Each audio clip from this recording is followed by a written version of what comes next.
What's up everyone and welcome back to the UFC News Hub. Today let's get started with Jon Jones receives $50 million offer to fight Francis Ngannou. While many MMA fans are eagerly waiting for news about a potential fight between Jon Jones and Tom Aspinall, PFL founder Don Davis isn't ready to close the door on the possibility of a long-awaited showdown between Jones and Ngannou on the heels of Colby Covington's recent claim on Tim Welch's podcast that Jones is pricing himself out of negotiations by demanding $40 to $50 million to fight Tom Aspinall. Davis took to social media to weigh in on the situation. "I know one way Jon Jones earns $50 million. Francis Ngannou, to decide the true MMA heavyweight champion and the real pound-for-pound #1. That would be the fight of the decade for MMA fans," said Don Davis. If Davis is serious about setting up a cross-promotion fight between Jones and Ngannou, he might not be the only one looking to be part of the event. Chris Cyborg wasted no time in responding to Davis's statement, calling out Kayla Harrison. "Give me Kayla H on that card too," said Chris Cyborg. Meanwhile, Tom Aspinall isn't buying into any excuses. From his perspective, Jones is simply afraid to fight him. During an appearance on the Impulsive podcast, the interim heavyweight champion pointed out that Jones spent years on the sidelines instead of fighting Francis Ngannou, and now he seems to be avoiding him as well.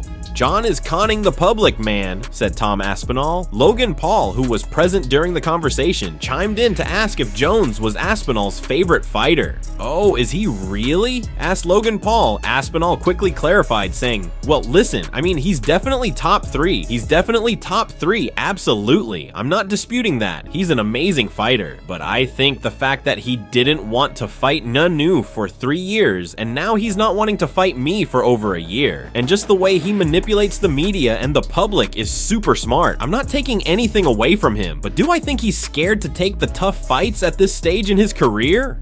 Absolutely," said Tom Aspinall. Whether Jones will face Aspinall or Ngannou remains to be seen, but one thing is for sure, MMA fans are in for something big. Before we continue, subscribe and click the bell icon to help support the channel. Khamzat Chimaev will win against Dricus Du Plessis.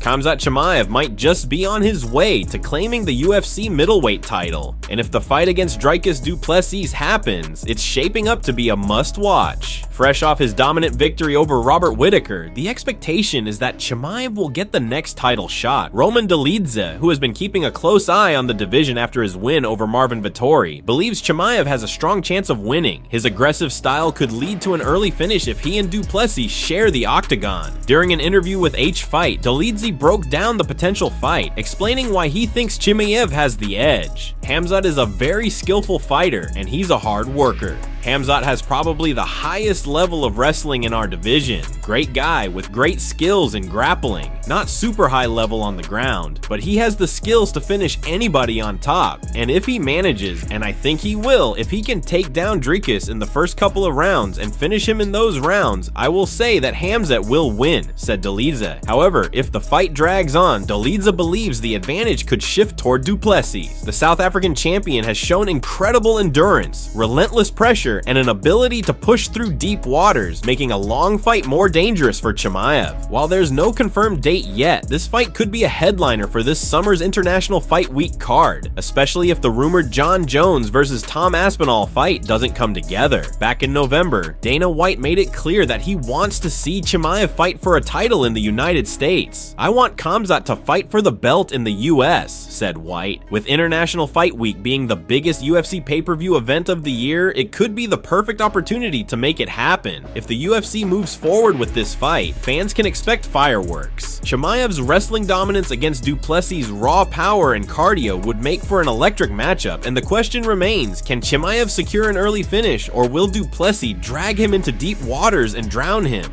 Dana White faces major backlash.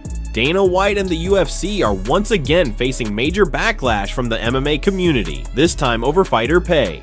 Fans and analysts alike have pointed out that the UFC is severely lacking in superstar fighters, and many believe the main reason is the promotion's unwillingness to pay competitive wages to top-tier talent outside the organization. Instead of attracting elite fighters from other promotions, the UFC has been criticized for offering low contracts that simply don't match what these athletes can earn elsewhere. MMA analyst Luke Thomas didn't hold back his thoughts on the issue. punting on guys like this, or Cedric Doumbé, or Saladin Parnasse because the business model won't let them pay a competitive market rate is such an own goal for the UFC, said Thomas. He then followed up with another sharp remark. It's just unnecessary. They can afford it. They can easily afford it. This isn't some small market team that can't pay for the face of the league. All of it is comfortably within their financial capabilities. This is elective, said Thomas. UFC veteran Zach Paga also weighed in, reacting to the news that kickboxing champion Tarek Khababez turned down the UFC's minimum contract offer to instead fight for a title and glory. If you complain about fighter pay, I hope you buy the pay-per-view. This guy is doing what you say everyone should do, said Paga.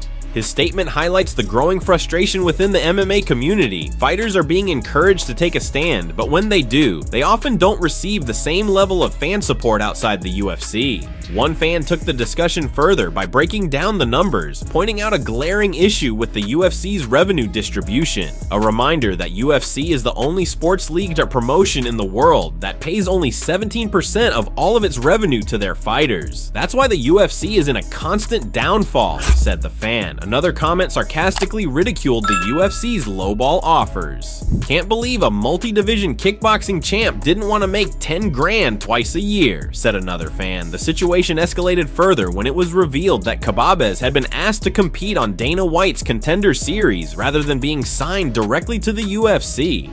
Fans were furious at what they saw as blatant disrespect toward an already accomplished champion. This company is pathetic. The fact that he even had to go on Dana White's Contender Series is absurd. He's a champion in a major kickboxing organization. Why wouldn't you at least match his wages? Said another fan. Many praised Khababez for making the right decision, with one fan stating, his net worth is well over $1 million already. No need to fight for $20,000 a pop. Correct decision. Others believe this is a sign of a deeper issue in MMA as a whole. No wonder why the sport is dog shit at the moment. We need people that can bring excitement, and Khababez can do that. There's a storyline with him, said a frustrated fan. Another person mocked the UFC's handling of talent. Literally, Dana bro, the UFC fumbling talents because of their contracts. In other words, water is wet, said the fan. Finally, someone said no, said one fan. The UFC's reluctance to pay fighters has led to concerns that another organization could step in and take over as the premier destination for MMA. Either the UFC pays its fighters, or another platform will come and do it, said a fan, suggesting that the UFC's monopoly on talent might not last forever, with matchmaking issues already plaguing the promotion, epitomized by the ongoing Jon Jones versus Tom Aspinall saga. Many believe the UFC is suffering not just from uninspiring fights, but from a failure to properly promote the fighters they do have. Despite the controversy, Khababez has stated that he and the UFC still have a good relationship, leaving the door open for negotiations in the future. But unless Dana White and the UFC are willing to reconsider their approach to fighter pay, they may continue to see top-tier talent slipping through their fingers.